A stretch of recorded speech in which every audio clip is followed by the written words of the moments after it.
Hey YouTube, Kate Spring here. For those of you who don't know me, I'm a dating and relationship coach from the West Coast of Canada. I specialize in helping men become the most confident and empowered version of themselves. And in this video, I want to shed some light on how to deal with some of the most common texting scenarios that take place between men and women.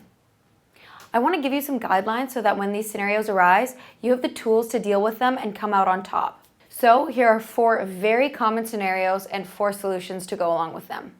Before we get going, remember that if you have any questions, please leave them in the comment section below, and I'll be sure to get back to you personally as soon as I can. Also, don't forget to subscribe to my channel.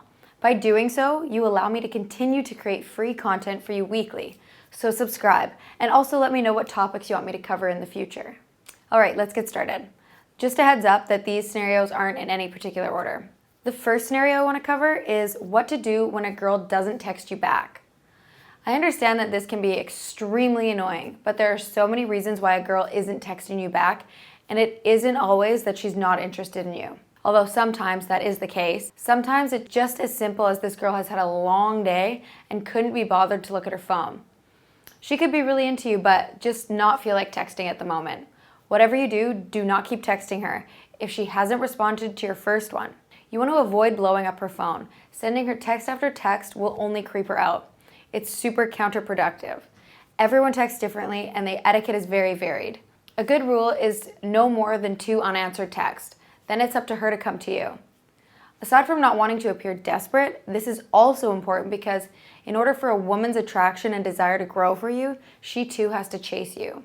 She has to want to be with you and put in the effort as well. It's all a part of her attraction journey that she needs to have in order to fall for you. So allow her the space to chase you as well. Trust me, it will help you out in the long run.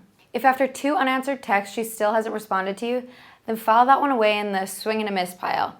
You're worthy of people's time, so don't degrade yourself by begging for someone's attention who isn't giving you the simplest thing as a response. You don't have to delete her number completely, but you should put it aside for the time being, and maybe you could revisit her at a later date. What to say when she doesn't respond to your text? This might sound a bit weird, but you could just text her, haha, okay, sounds good. You want to make light of her ignoring you. You don't want to get mad, angry, or sad, but you do want to draw her attention to the fact that she's ignored you without showing all of your hurt emotions. I'm basically telling you to be a little bit passive-aggressive here. Oftentimes, this attempt will work in that she will just explain that she was busy and even apologize, or you give her the chance to make a comeback.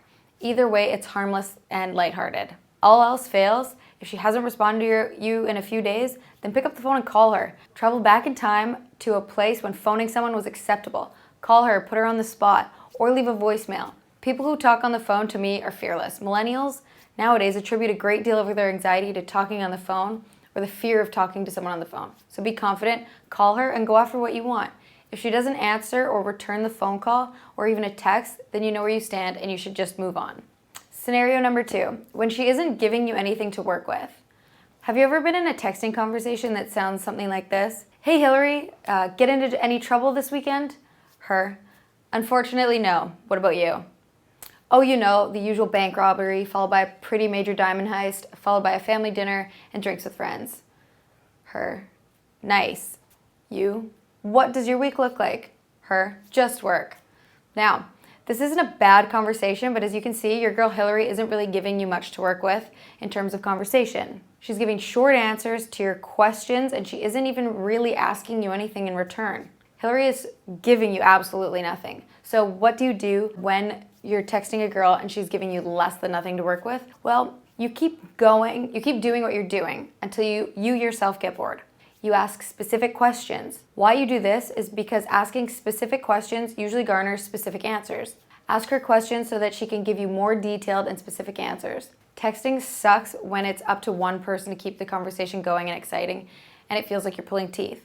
So for example, you could then ask her what a typical workday looks like for her, or what's her favorite aspect about her job, etc. Scenario 3, to text or not to text once you've solidified a date. Okay, so you've got your chick to commit to a date. Now what? Do you not text her up until 5 minutes before you meet up, letting her know where she can find you seated? I think not. Some people like to leave all the conversation for the face-to-face meetup because they don't want the conversation to run dry. But I think that's a pretty gutsy way to go about a date.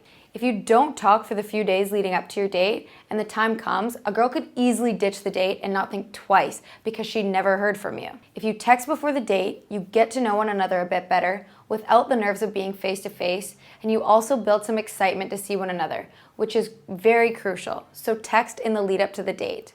If you want to learn some texting and attraction basics for getting a girl a little hot and bothered by you before a date, then head over to katespring.com/free and pick up a free copy of my ebook, The Attraction Building Handbook. That's katespring.com/free, and it is completely free, by the way. Scenario number 4, when the conversation goes stale. In this case, when the conversation goes stale, it's important that you leave it. It's like a scab. The more you pick it, the worse it gets, and the longer it takes to heal. Here, you want to leave the conversation alone, let it get some oxygen, and heal up a bit from the staleness, and then come back to it at a later date where it can instigate some interest and intrigue. The easiest way to create some interest and intrigue is through your timing. You want to show your girl that you're busy by not texting all the doodah day out of boredom. Ideally, what you want to do when you want to restart the conversation is to say, "Hey Hillary, how are you? I've had a hectic week, haven't heard from you in a bit, and would love to hear from you." This kind of text acknowledges that you are half of the communication equation and that you've been busy and not just waiting around for her text. So when the conversation goes stale, leave it alone and come back to it even stronger. All right, YouTube, that is all I have for you today. As always, thank you for watching. Before you head off, don't forget to like this video if you found it helpful and to subscribe to my channel. Until next time, I'm Kate Spring and thank you for watching.